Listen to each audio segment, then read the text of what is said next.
Welcome to Season 3 of Adventures in Compliance.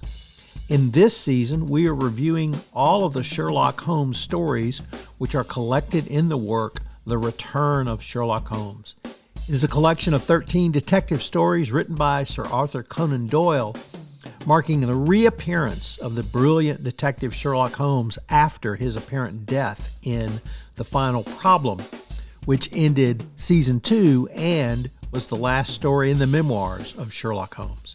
The collection spans various intriguing cases and mysteries that Holmes and his loyal friend Dr. Watson tackle. First, a word from this month's sponsor of the Compliance Podcast Network, Ethico. In the intricate world of ethics and compliance, each second is precious, and slow case closures are more than just delays, they're missed opportunities. Enter Ethico. Our solution revolutionizes case management, cutting case closure times in half and turning every challenge into a chance for improvement. Imagine a workspace where efficiency and compliance coexist harmoniously. Don't just dream of faster resolutions, make it your reality. Visit ethico.com/CPN today to book a demo and dive into our exclusive white paper by Tom Fox, 2023, The Year in Compliance. Empower your team with the tools they deserve. Today we take up the second story in the book, The Return of Sherlock Holmes, The Adventure of the Norwood Builder, which was released in the Strand magazine in October 1903. If you enjoyed this episode, you've enjoyed this series, or you just like stories about Sherlock Holmes, I hope you will subscribe or rate and review to this podcast wherever great podcasts are listened to.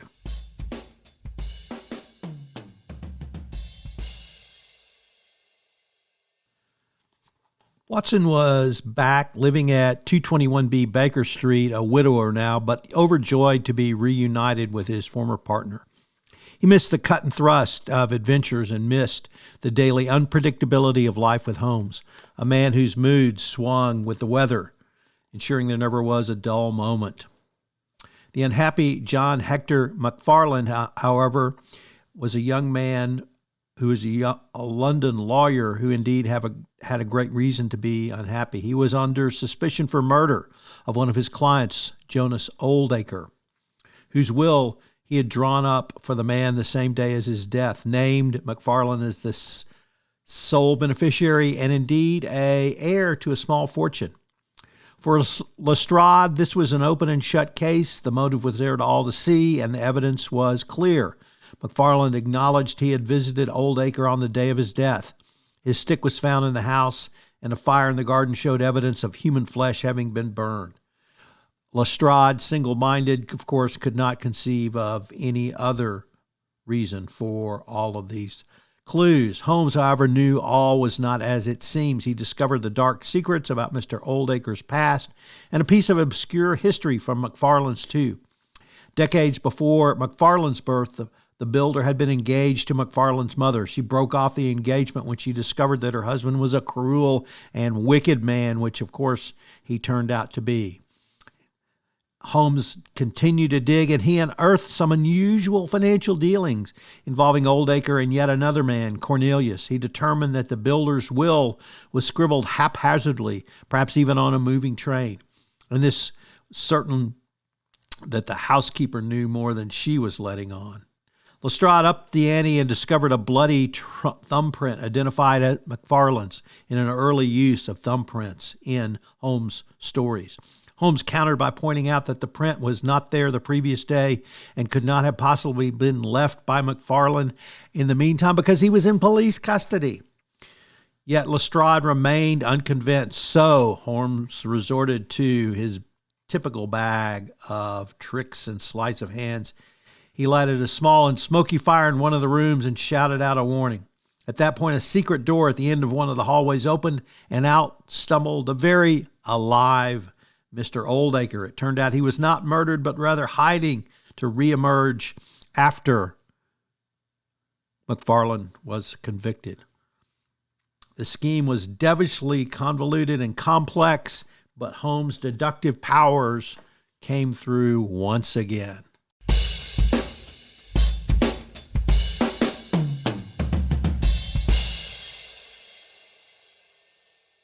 So what are some compliance lessons from the adventure of the Norwood Builder? Well, interestingly enough, due diligence, as Holmes' approach to investigating the case mirrors the thoroughness required in compliance, particularly around ongoing due diligence. Before making any decisions or drawing conclusions, Holmes gathers all relevant information, much like how a compliance professional must conduct due diligence on the start of a project, of a relationship, of a new agent or new vendor in the supply chain, but also throughout. Number 2, attention to detail. The case's resolution hinges on Holmes' ability to notice and interpret minor details that others overlook.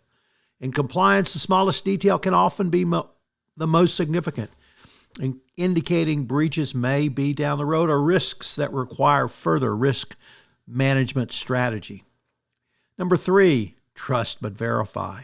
Holmes does not take any information at face value. He verifies every piece of evidence. Similarly, in compliance, it's crucial to verify the accuracy of information, whether it's related to financial reports, employee misconduct, or even submitted information from a third party. Number 4, critical thinking. Holmes applies critical thinking to solve cases, questioning assumptions and considering alternative explanations. Compliance officers must similarly think critically to navigate complex regulations and identify potential compliance issues before they become problematic. Data-based decisions. Holmes' deductions are always based on data, whether you call it evidence or whether you call it data. This principle in compliance is paramount, and it's what the Department of Justice expects, where decisions and actions must be justified with solid data to withstand both DOJ scrutiny, but also ensure fairness. Ethics. Holmes has a strong ethical compass, and every compliance professional must have that. We talk about ethics in the context of an organization, but every compliance professional needs a strong moral and ethical compass. Holmes' commitment to uncovering the truth and ensuring justice is what the Department of Justice calls institutional justice and institutional fairness. And every compliance professional must uphold those standards throughout their organization. Number 7, risk assessment. Holmes' ability to anticipate the moves of Jonas Oldacre and plan accordingly showcase the importance of risk assessment. You might not have thought of that from this story, but identifying potential risks, whether legal, financial, or reputational, and developing strategies to mitigate those is a core function of compliance. And finally, documentation. Document.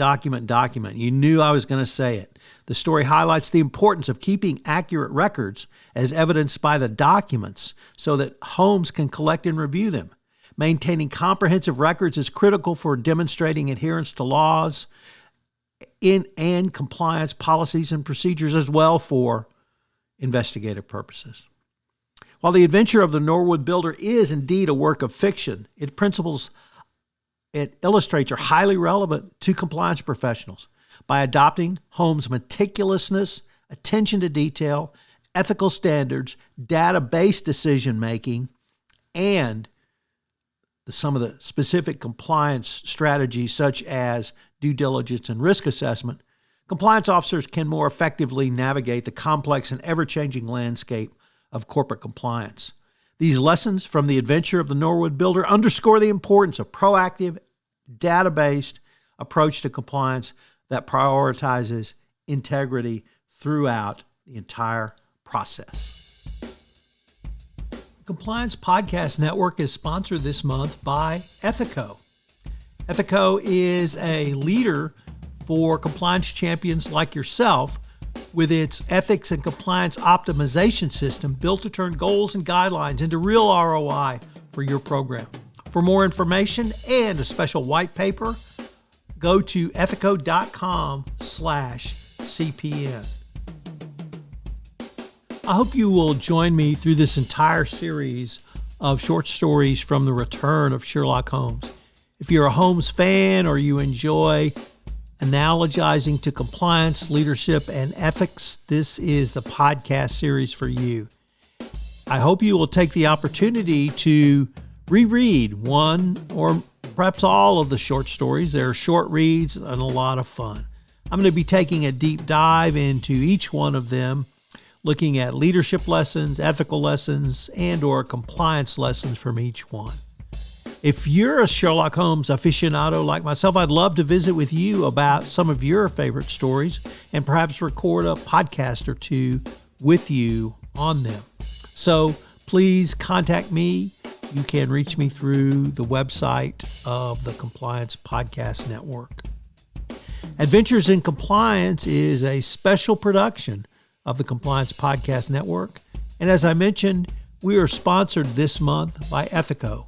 So I hope you will check out the Ethico white paper that's available through their special link on that we put in the show notes that I mentioned earlier.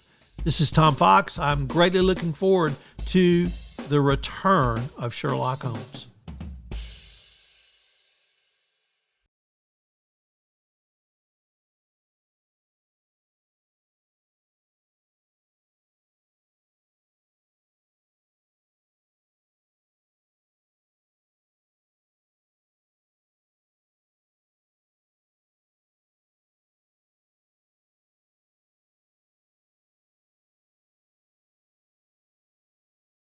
Number 9, continuous learning.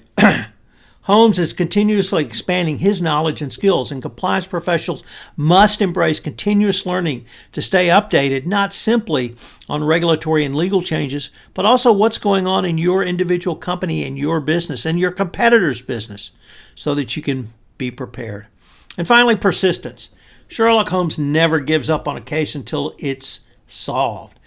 Every compliance professional must have perseverance and commitment to addressing compliance issues, even when faced with numerous obstacles. In conclusion, while the final problem may not directly relate to compliance, the principles embedded by Sherlock Holmes in this adventure can inspire and guide compliance professionals in your work to maintain ethical and legal standards in your organization. If you've enjoyed this episode, I hope you'll subscribe, rate, and review to Adventures in Compliance, wherever great podcasts are listened to, or perhaps even on YouTube. I also hope that you will take this opportunity to reread some of the great Conan Doyle short stories found in the collected works, the memoirs of Sherlock Holmes. If you'd like to take a deep dive into a particular short story, I'd love to visit with you. So please give me a shout at tfox@tfoxlaw.com. Adventures in Compliance is a production of the Compliance Podcast Network. I hope you will join me again next week where I continue my look at this, in many ways, the best Sherlock Holmes story, but certainly one of the most interesting, The Final Problem. This is Tom Fox. Thank you so much for listening. I look forward to visiting with you again next week.